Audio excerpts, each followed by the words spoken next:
Okay, so if I'm asked to find the volume of this trapezoid, I know that I have a trapezium on the side over here, in which case the area is what I need to find first, which is half A plus B times H. A and B are the parallel sides. So if you found the parallel sides, label it A and B. So that will be A and that will be B, vice versa, which means that this is going to be H, in which case that is 90 degrees because that's your height. Okay, so that's your trapezium, and you want to find the volume. So we know that the volume of any prism actually is equal to the cross-sectional area, and that can be a circle, it can be like a circle times the height, it can be a triangle multiplied by the height or the depth, you can call it.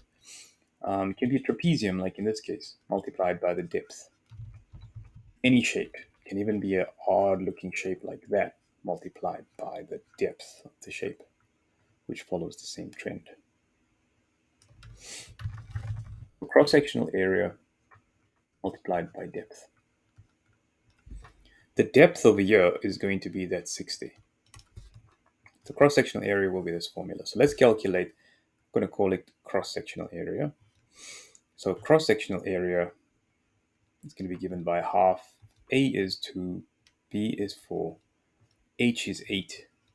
2 plus 4 is 6 divided by 2 is 3 times 8, which is 24 meters squared. So that's going to be 24 meters squared multiplied by the depth, which is 6 meters from here. Grabbing a calculator, we take 24 times 6, and it comes to 144 meters cubed. All right. The next question is, if this was a swimming pool, how many liters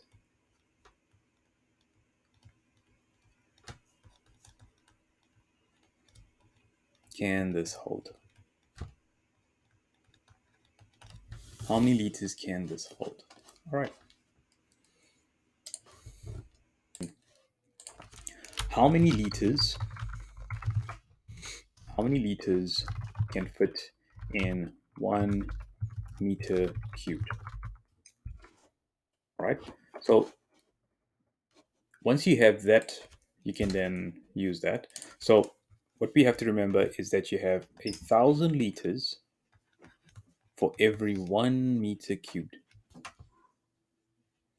Now we know that we're dealing with 144 meters cubed.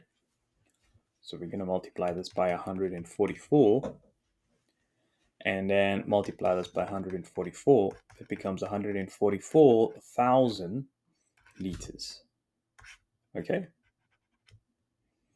So that's how many liters it will hold. So for every 1 meter cube, which is literally a block like that, there'll be 1,000 liters in it. And it's a meter by a meter by a meter, whichever way it goes. So in that case, because this is 2 meters, it would actually go like that. Because that is 8 meters, we could divide this into 8. So 1, 2, 3, 4, 5, 6, 7, maybe smaller than that. 1, 2, 3, 4, 5, 6, 7, just to give you an idea of what a meter cube would look like in proportion with this. And this is 6. 1, 2, 3, 4, 5, 6 would be that way, and then down until there. That would ideally be a meter cubed inside there. Okay, so we're saying that there's 144 of those blocks, which doesn't really seem that way right now, but it can fit in there, one by one by one. Okay.